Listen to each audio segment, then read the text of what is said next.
ओम शांति।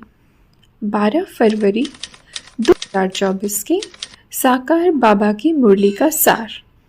बाबा कहे, मीठे बच्चे, तुम्हारे मोह की रगें अब टूट जानी चाहिए, क्योंकि ये सारी दुनिया विनाश होनी है।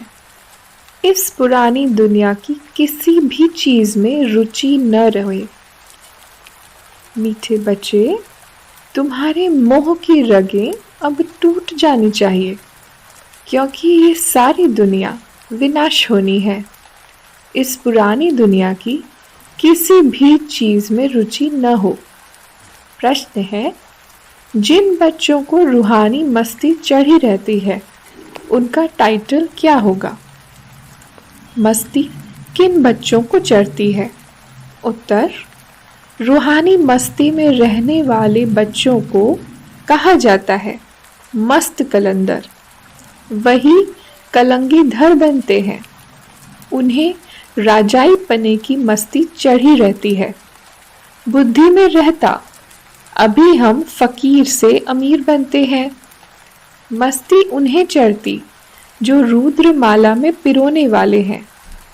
नशा उन बच्चों को रहता है जिन्हें निश्चय है कि हमें अब घर जाना है, फिर नई दुनिया में आना है। ओम शांति। बाबा कहे, अभी तुम बच्चे गृहस्थ व्यवहार में रहते हुए पावन बनते हो। तुम्हें पवित्र बन फिर ये ज्ञान धारण करना है। अब बाप तुमको कहते हैं अशरीरी बन जाओ। अब तुम सबको वापस जाना है। तुमको पवित्र बनने की युक्ति भी बताता हूँ। पतित पावन मैं ही हूँ। मैं गारंटी करता हूँ, तुम मुझे याद करो तो इस योग अग्नि से तुम्हारे जन्म जन्मांतर के पाप भस्म हो जाएंगे। अब सन्यासी तो तुम भी हो, परंतु बेहद के सन्यास को कोई भी जानते नहीं। बेहद का सन्यास तो एक ही बाप सिखलाते हैं। तुम जानते हो, ये पुरानी दुनिया खत्म होने वाली है। इस दुनिया की कोई चीज में हमारी रुचि नहीं रहती है। फलाने ने शरीर छोड़ा, जाकर दूसरा लिया पाट बजाने लिए। हम फिर रोए क्यों? मोह की रग निकल जाती है। हमारा संबंध जुटा है अब नई दुनिया से।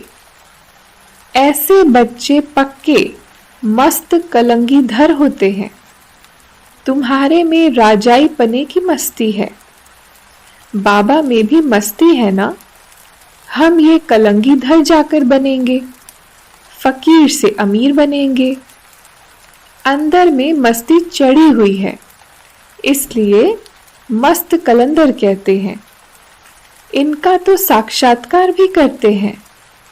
तो जैसे इनको मस्ती चढ़ी हुई है, तुमको भी चढ़नी चाहिए। तुम भी रुद्र माला में पिरोने वाले हो। जिनको पक्का निश्चय हो जाता है, उनको नशा चढ़ेगा। हम आत्माओं को अब जाना है घर, फिर नई दुनिया में आएंगे।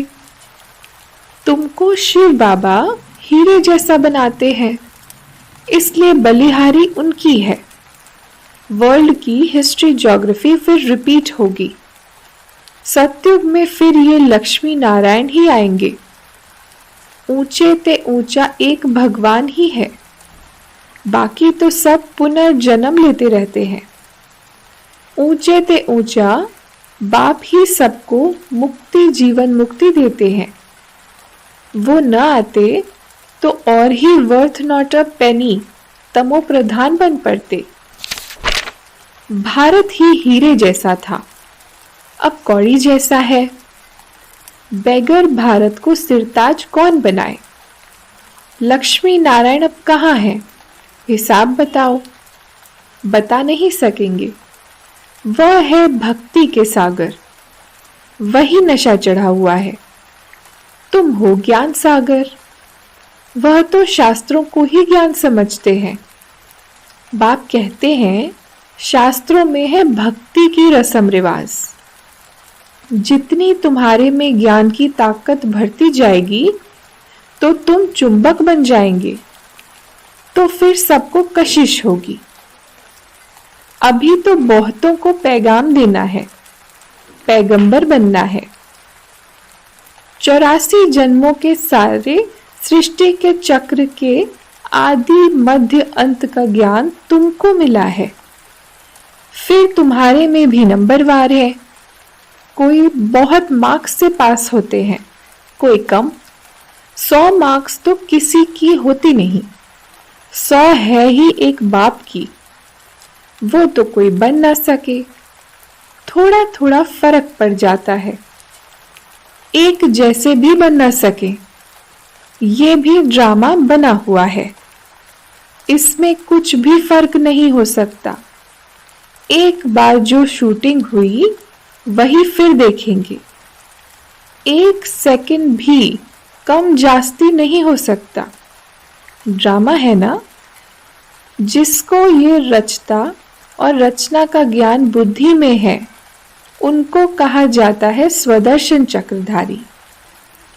आज का वरदान, सत्यता के फाउंडेशन द्वारा चलन और चेहरे से दिव्यता की अनुभूति कराने वाले सत्यवादी भव।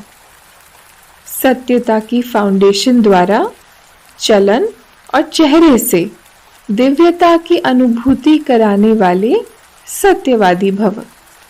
विस्तार है, दुनिया में अनेक आत्माएं अपने को सत्यवादी कहती व समझती हैं, लेकिन संपूर्ण सत्यता पवित्रता के आधार पर होती है।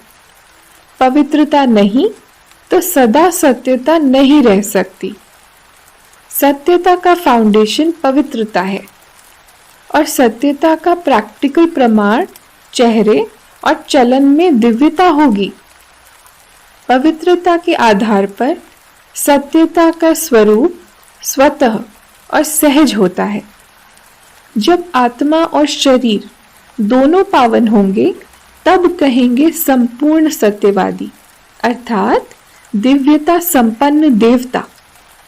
स्लोगन, बेहद की सेवा में बिजी रहो तो बेहद का वैराग्य स्वतः आएगा। बेहद की सेवा में बिजी रहो तो बेहद का वैराग्य स्वतः आएगा। अच्छा, ओम शांति।